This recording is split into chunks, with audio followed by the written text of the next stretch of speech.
Ya, pusat kota komersil Tiongkok, Shanghai berlakukan lockdown atau penguncian wilayah di tengah kekhawatiran akan peningkatan kasus COVID-19.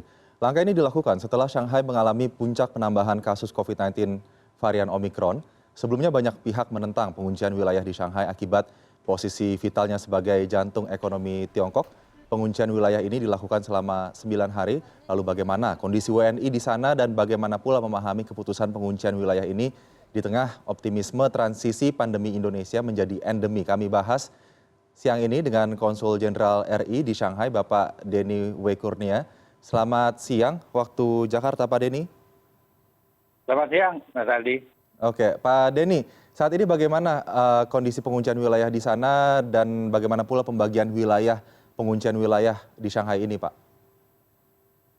Penguncian itu dibagi dua. Jadi sekarang wilayah timur di seberang Sungai Hongku itu mungkin sekitar 2/3 penduduk. Wilayah timur di seberang Sungai Hongku itu mungkin sekitar 2/3 penduduk ya.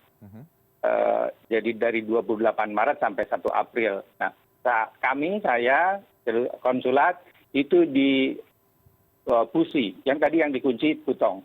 Pusi itu, jadi kami bisa belajar juga dari kasus yang sedang terjadi sekarang di Pudong. Artinya seperti apa yang dialami. Pemerintah setempat kan sudah menjamin ketersediaan pasokan bahan makanan dengan cara delivery kemudian tanpa kontak fisik sampai ke household. Lalu bisa juga di manajemen perumahan itu mengkoordinir untuk membeli. Lalu juga pemerintah memberikan ngedrop barang gitu ke komplek-komplek tersebut. Sejauh ini seperti itu yang terjadi. Oke, menarik ya Pak. Jadi ada jaminan dari pemerintah bahwa ketersediaan pasokan makanan bagi seluruh warga akan tetap dijamin, begitu ada delivery tadi sempat Bapak sampaikan. Tapi ada panic buying juga ini Pak yang terjadi sebetulnya. Bagaimana kondisi panic buying tersebut kemarin? Ya, saya kira masih terkontrol, pasokan masih tetap ada. Kami yang di Pusi, yang baru akan lockdown tanggal 1 sampai 5 April, masih sejauh ini ya oke-oke saja. Baik, Pak Denny, ini kan kita ketahui ya, Shanghai ini menjadi salah satu ataupun satu-satunya ya pusat ekonomi, jantung ekonomi terbesar lah ya di Tiongkok. Saat ini kondisi situasi di sana, Shanghai dengan diberlakukannya penguncian wilayah, apakah kemudian ini serta-merta menghentikan kegiatan pergerakan roda ekonomi di sana, Pak? Yang di Putong, yang sekarang sedang lockdown, tentu kegiatan kantor berhenti, terus warung-warung gitu ya, restoran, pergerakan manusia juga tidak boleh keluar komplek, mereka hanya boleh di dalam komplek. Kecuali untuk kebutuhan khusus, kalau ada izin khusus, kalau ada urgensi kesehatan, nanti akan ada kendaraan dan sebagainya. Tetapi yang di wilayah kami di Pusi ini ada pengurangan aktivitas, beberapa kantor mulai berkurang, lalu beberapa restoran tutup. Tetapi kegiatan masih berlangsung ya, karena belum lockdown di wilayah barat ini. Dan sedangkan pabrik-pabrik yang memang pekerjanya itu di dalam satu close door gitu ya, di dalam satu komplek, mereka tinggal di situ, pekerjanya dan sebagainya, itu diizinkan untuk terus beroperasi. Sehingga tentu harapannya kan ini mengkombinasikan penanganan kasus COVID, Omicron, sebaik-baiknya sehingga tidak sepenuhnya mengganggu aktivitas ekonomi. Saya kira begitu. Oke, sudah mulai terlihat, mungkin bisa terlihat dari bursa saham acuan di Tiongkok begitu ya, sudah mulai hijau kembali setelah kemarin pada saat pengumuman lockdown merah semuanya, bahkan mempengaruhi bursa saham regional Asia dan juga termasuk Indonesia. Pak Denny, saya ingin membahas soal mobilisasi masyarakat begitu. Bagaimana dengan transportasi udara, Pak Denny? Kita ketahui sebentar lagi bulan Ramadan, bulan puasa, Lebaran, mungkin akan banyak masyarakat Indonesia menuju bulan Ramadan ini yang ingin pulang begitu ke negara kita. Nah, bagaimana Pak kebijakan saat ini untuk transportasi tersebut dan bagaimana pula kebijakan dari pemerintah RI untuk warganya dari Shanghai yang ingin kembali begitu ke Indonesia?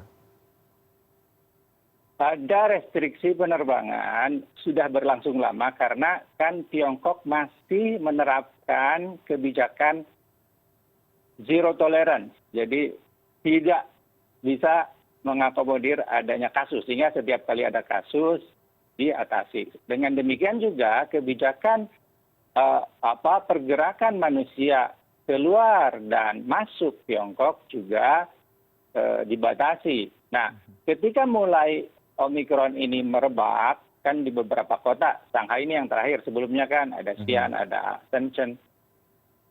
Arus masuk dari luar manusia itu saya kira hampir,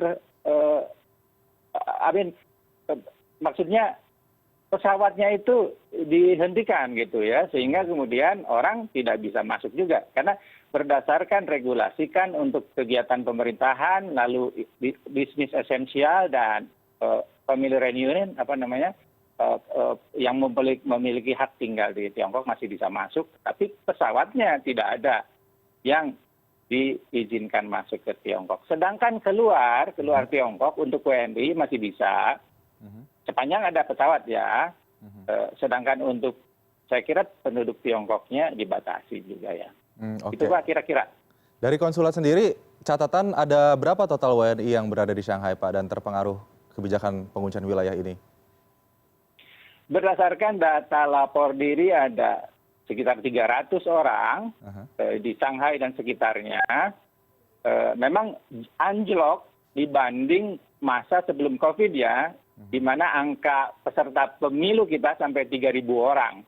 Memang karena kentalnya jumlah mahasiswa kita beserta pekerja-pekerja kerah putih ya, lalu pulang, ada yang liburan waktu itu Imlek, nggak bisa balik lagi. Lalu kemudian mahasiswa yang terdaftar baru, mahasiswa baru juga tidak bisa masuk ke sini, karena mahasiswa bukan termasuk orang yang boleh masuk RRT, sehingga belajarnya online dari Indonesia. Mungkin sekitar hampir 7.000 orang sekarang seluruh mahasiswa kita yang belajar di RRT yang belum bisa masuk ke RRT saat ini. Masih ada yang tertahan ya Pak, sampai saat ini masih belum kembali. Lalu untuk mereka 300 orang yang tercatat tersisa di situ, apa imbauan yang saat ini diberikan oleh konsulat terkait dengan lockdown yang saat ini sedang terjadi dan bagaimana pula menjamin ketersediaan pasukan makanan mereka, menjamin pula kesehatan mereka jika ada yang terpapar positif COVID-19 di sana? Tentu kami punya sarana komunikasi, hotline selalu terbuka dan itu dikomunikasikan. Sekarang zaman medsos, itu semua terbuka, terus kami juga membentuk grup-grup, jadi kami tahu cerita-cerita, percakapan-percakapan di grup tersebut dengan para WNI. Sejauh ini saya kira masih baik-baik aja, memang harus sabar-sabar menghadapi lockdown ini. Ya paling pun kalau jalan di kompleknya, di rumah, nggak ngantor. Jadi himbauan kami tentu supaya aman, 3 hal yang utama. 1, selalu menjaga prokes kesehatan. 2, taat aturan yang disampaikan oleh pemerintah setempat. Dan 3, selalu mengikuti informasi. Karena di sini juga kalau kita kurang hati-hati menyebarkan berbagai macam berita yang kurang bertanggung jawab, saya kira itu bukan hal yang baik untuk dilakukan. Bisa membuat kita berada dalam kondisi yang tidak menyenangkan ya. Oke, Pak Denny, dengan diberlakukannya penguncian wilayah karena ada lonjakan kasus ini, apakah terjadi kemudian kewalahan bagi fasilitas kesehatan di sana untuk menangani para pasien positif COVID-19, Pak? Saya kira tidak sampai ke sana, karena kan sekarang kasus di Shanghai itu 24.000 ya sampai kemarin ya, di bawah 24.000. Kebanyakan kan yang tidak ada simptom, OTG istilahnya ya.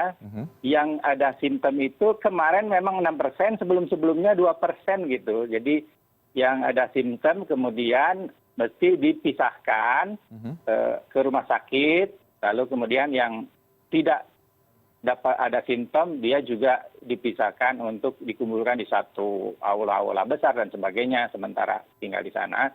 Jadi sejauh ini fasilitas kesehatan saya kira dapat ditangani, plus juga kan pemerintah sudah melakukan langkah-langkah antisipasi dengan menambah makeshift rumah sakit cadangan. Mhm.